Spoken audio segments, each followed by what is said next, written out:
Welcome back to the Filthy Wall, where the truth hits harder than a prison bunk in July. No chaser, no filter, just storm after storm of what they don't want you to hear. Diddy and Cassie trial. The young lady is on trial too, by public opinion, because I think she's a certified freak her goddamn self.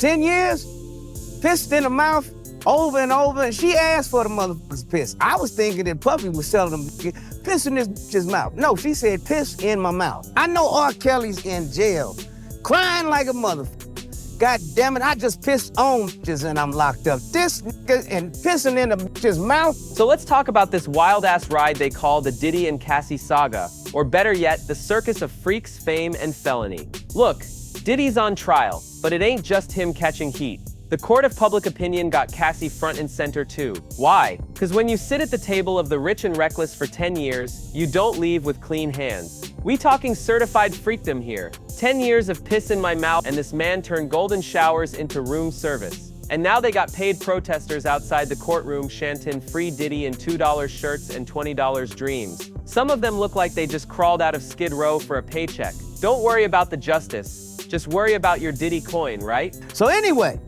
the courtroom was packed day one. Federal prosecutors outlined the case involving sex trafficking, physical abuse, and coercion.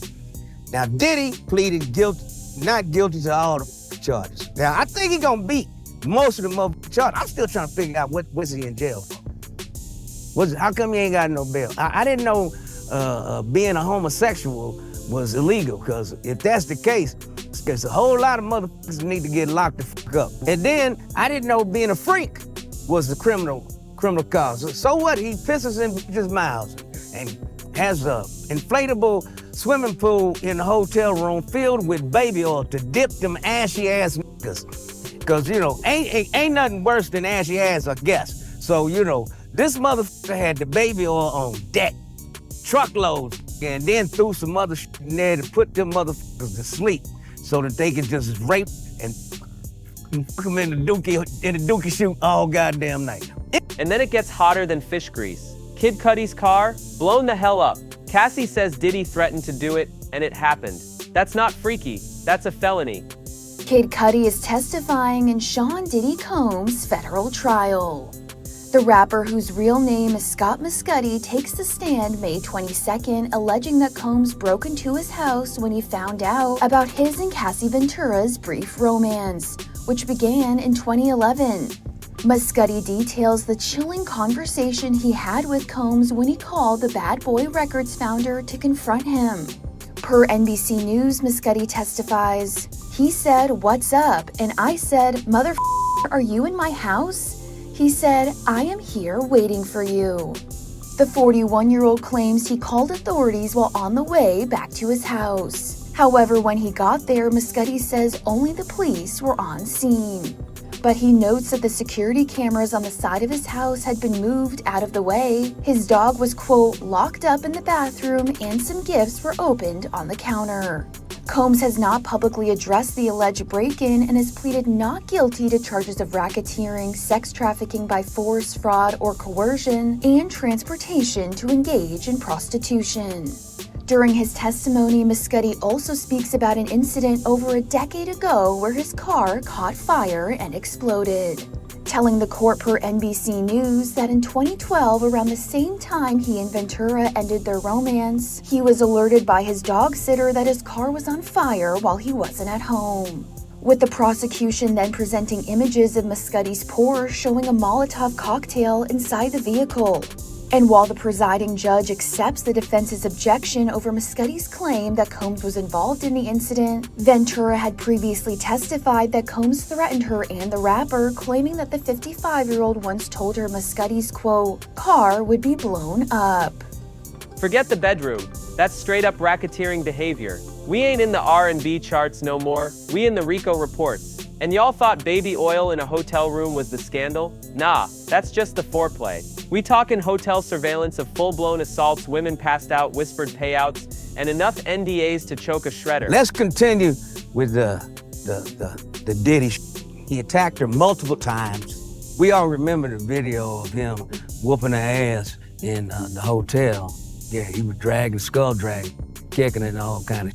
And then she sued the hotel, and I think she won $10 million. So, you know, if it wasn't about money, it make sense to me. You should thank the hotel for putting out that video, because we got to see you getting your ass whipped. Now you got proof, and now you wanted to. And then, how is you talking? Because he paid you $20 million. So you supposed to be quiet.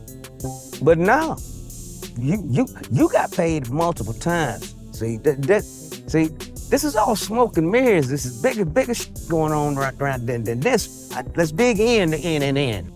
Oh, and Cassie? She cashed out, hotel gave her $10 million. Diddy paid her $20 million. And she's still testifying? That's not justice. That's strategy. Slicker than baby oil and twice as cold. You see what's happening here? This ain't just a scandal, it's a blueprint. The moment Diddy sued that alcohol company, boom, Cassie pops up with a case. That ain't coincidence. That's coordination. She got the trainer, got the ring, probably got the baby, and maybe, just maybe, got the last laugh.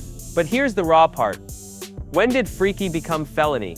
When did wild sex become jail time? Or is this just the cover story while the real power plays go down behind the scenes? You can call it dirty, you can call it disgusting, but don't pretend like this whole damn industry ain't built on it. So here's your PSA from the filthy wall.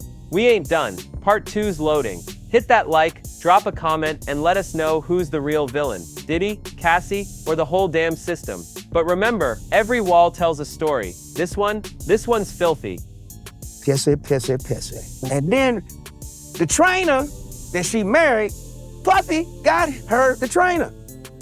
So he bought the motherfucker that got his pregnant. See, it's wheels go round and round we go. Just make love, no more fucking. Damn, stanky. The trainer got pregnant by the motherfucker. I wonder, is he pissing in her mouth? He probably kissing her too. You pissy mouth motherfucker.